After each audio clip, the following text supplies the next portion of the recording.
பூஞ்சோலை மாணவர்கள் அனைவருக்கும் வணக்கம். 12th பாலிட்டி புக்கில் ஒரு சில முக்கியமான இன்ஃபர்மேஷன் இருக்குப்பா, அது பார்த்துடலாம். அதாவது விடுதலைக்கு முன்பு மொழி அடிப்படையில் பிரிக்கப்பட்ட முதல் மாநிலம் எது அப்படின்னா ஒடிசாப்பா. நல்லா ஞாபகம் வச்சுக்கோங்க.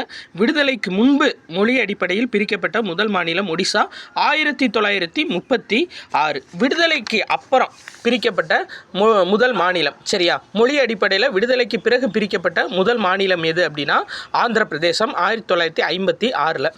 அதுபோக ஒரு சில மாநில மறுசீரமைப்பு சட்டங்களை நம்ம ஞாபகம் வச்சுக்கணும். இந்த கடைசி 4 மெயினாக ஞாபகம் வச்சுக்கோங்கப்பா. இதுக்கு ஷார்ட்கட் என்ன அப்படின்னா குஜ்ஜி, சரியா, குச்சிட்டின்ற மாதிரி ஞாபகம் வச்சுக்கோங்க. குஜ்ஜி, அதாவது சீன்றது சத்தீஸ்கர், யூன்றது உத்தரகாண்ட், ஜேன்றது ஜார்க்கண்ட், சரியா, குஜ்ஜி, சரியா. இது எல்லாமே 2000வது வருஷம், சரியா.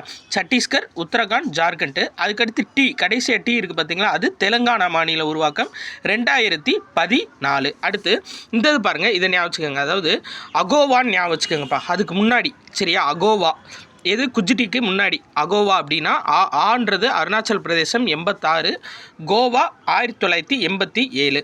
அடுத்து இந்த இது பாருங்கள், பம்பாய் மாநில மறுசீரமைப்பு சட்டம் குஜராத் தனியாக உருவாக்கியிருப்பாங்க, அது 60. நாகாலாந்து மாநில சட்டம், நாகாலாந்து அசாம் மாநிலத்திலேருந்து பிரிச்சிருப்பாங்க, அப்போது அது 62. இப்போ அரண்டுன்னு ஞாபகம் வச்சுக்கோங்க. நாகப்பாம்பு பார்த்தா அரண்டுருவோம்ல, 6-2 அரண்டு.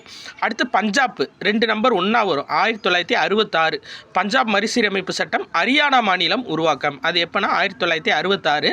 இமாச்சல பிரதேசம் 70, 1970. இதை ஞாபகம் வச்சுக்கோங்கப்பா. வடகிழக்கு மாநில மறுசீரமைப்பு சட்டம், இதுதான் கேட்டால் கேட்க வாய்ப்பு இருக்குது. வடகிழக்கு மாநிலம் ஒன்றா தான் இருந்துச்சு, அப்புறம் பிரிச்சிட்டாங்கன்னு ஞாபகம் வச்சுக்கோங்க, 1971. இது எதில் இருக்குது அப்படின்னு பார்த்தீங்கன்னா 12th பொலிட்டிக்கல் சயின்ஸ் புக்கில் 7வது லெசன் தேச கட்டமைப்பின் சவால்கள் அப்படின்ற லெசனில் இந்த இன்ஃபர்மேஷன் இருக்குப்பா. நன்றி.